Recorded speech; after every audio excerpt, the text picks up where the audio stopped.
E aí, pessoal, tudo bem com vocês? Estamos aqui para mais uma correção de exercício. Agora vamos corrigir os exercícios da frente B, onde a gente está falando sobre a colonização inglesa na América, né? Basicamente, estamos falando ali sobre a formação das colônias que vão originar aonde hoje é os Estados Unidos. Já falamos como que começou essa colonização e na última aula nós falamos, né, como que vai estar organizado esse processo, principalmente a formação das chamadas 13 colônias, né? As 13 colônias que nós tivemos formadas ali na América Inglesa. E aí eu passei para vocês esses 7 exercícios, né, lá da apostila, da parte exercícios de aprendizagem, e eu vou corrigi-los agora, beleza? O exercício de número 7 vai dizer o seguinte, ó: indique no quadro as atividades econômicas das seguintes regiões da América Inglesa. Então, ele quer saber quais eram as principais atividades econômicas no Sul, quais eram as principais atividades econômicas no Centro e quais eram as principais atividades econômicas no Norte, beleza? Então, vamos lá. No Sul, né? As colônias do Sul eram aquelas colônias que vão se parecer muito com o tipo de colonização que nós tivemos aqui no Brasil, né? Vão se parecer muito com as colônias de exploração, né? Porque lá nas colônias do Sul nós vamos ter as grandes propriedades, né? Os grandes latifúndios, o uso de mão de obra escrava africana e uma produção agrícola voltada para a exportação, a agroexportação. Então, vocês podem colocar aqui no sul, vocês podem colocar assim, né, agroexportação, e aí vocês podem colocar os principais produtos que serão produzidos ali. E quais são os principais produtos? Algodão e tabaco. São os dois principais produtos que serão produzidos no sul, nas grandes propriedades, usando mão de obra escrava africana. Beleza? Então coloca aqui, ó, né? Agroexportação, porque era tudo voltado para fora, né, para abastecer o mercado externo, né? Agroexportação, e os produtos vocês podem colocar tabaco e algodão. Já nas colônias do centro, as principais atividades que nós vamos ter serão atividades comerciais, né? Então você pode colocar aqui no centro atividades comerciais, que é o que vai acabar predominando ali no centro, né? Havia uma produção agrícola de alguns produtos, né, como por exemplo trigo, milho, mas o que predominava no centro eram as atividades comerciais. E no norte, onde a gente vai ter as colônias, que são chamadas colônias de povoamento, né, nós vamos ter uma produção que a gente chama aí de produção manufatureira, né? O que significa isso? O que era produzido no norte era para abastecer as próprias colônias, as manufaturas. Manufaturas eram produtos que são feitos à base artesanal, né? Produtos artesanais. Então você tinha lá produção de tecidos, né, de vestimentas, você tinha produção manufatureira de uma forma geral. Então, aqui no norte, vocês podem colocar produção manufatureira, beleza? Então, sul, agrícola, agroexportação, tabaco e algodão. Centro, comércio, atividades comerciais. E norte, atividades manufatureiras, beleza? Então, aí sim a gente preenche os 3 quadrinhos aqui. Agora vamos para o exercício de número 8, onde ele diz o seguinte: no que diz respeito aos termos povoamento e exploração no contexto da América Inglesa, aponte como podemos compreender as ideias de permanência e transitoriedade, né? O que ele quer dizer com isso?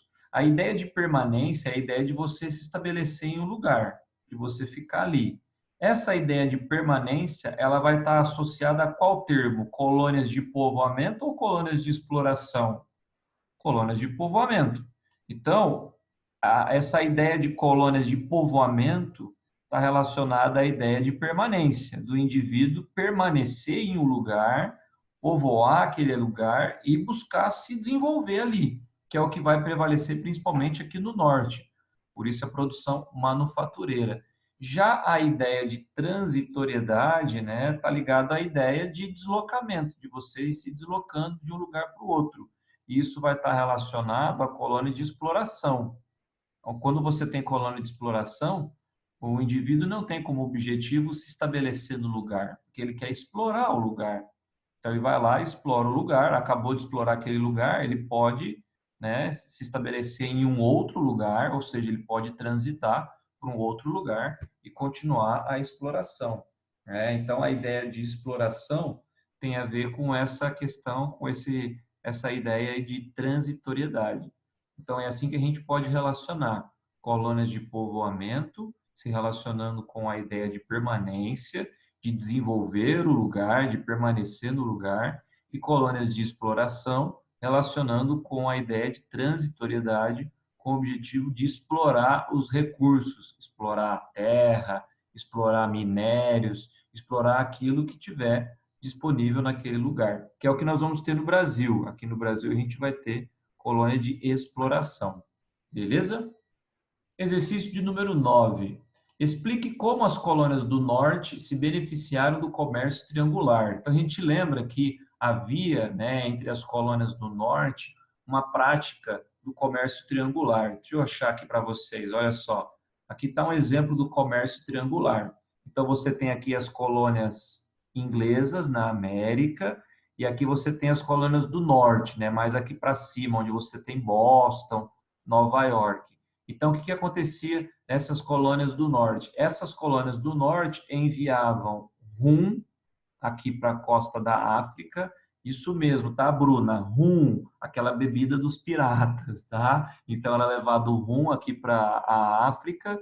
Esse rum era trocado na África por escravos, que eram levados aqui para a América Central. E aí, esses escravos eram trocados aqui pelo açúcar, que era levado de volta para as colônias. Então, essa setinha aqui, ó, isso aqui representa o comércio triangular, tá? E é isso que vai prevalecer nas colônias do norte. E isso vai acabar ajudando e muito no desenvolvimento das colônias do norte, porque isso vai fortalecer o comércio, isso vai fortalecer a produção manufatureira das colônias do norte. Por isso que as colônias do norte são as colônias que mais vão se desenvolver. Então, ó, explique como as colônias do norte se beneficiaram do comércio triangular, enriquecendo as colônias do norte e fortalecendo a produção manufatureira dessas colônias, tá bom? E para a gente terminar, exercício de número 10.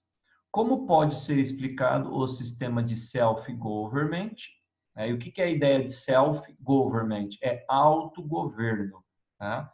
E em que ele se diferencia do modelo espanhol. Tá? O self-government é a ideia do autogoverno, aonde cada uma das 13 colônias, né? Então, deixa eu voltar lá nas 13 colônias, pegar um mapinha que traz para a gente aqui as 13 colônias.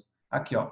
Cada uma dessas 13 colônias tinha uma certa autonomia, né? Apesar de serem colônias inglesas, elas tinham uma certa autonomia para formar o seu próprio governo. Então, aqui em Massachusetts, você tinha um governo próprio. Aqui em New Hampshire, um governo próprio. Aqui, ó, número 7, Pensilvânia, né, um governo próprio. E assim por diante. Cada uma dessas colônias tinha a possibilidade de formar um governo próprio. É claro que esse governo estava submisso aos interesses da Inglaterra, mas tinha uma certa autonomia política em cada uma dessas colônias. Diferente do que vai acontecer nas colônias espanholas, diferente do que vai acontecer, por exemplo, aqui no Brasil, que nós vamos ser colonizados pelos portugueses. Tanto nas colônias espanholas quanto nas colônias portuguesas, não vai existir essa liberdade política.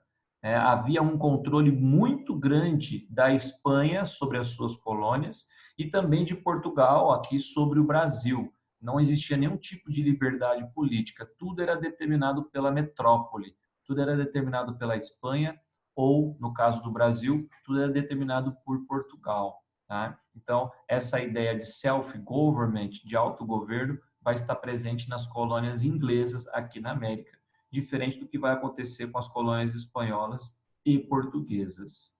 Beleza, galerinha? Então, com isso, finalizamos esses 4 exercícios e eu espero que vocês tenham acertado e nos vemos aí em uma próxima aula e um próximo vídeo.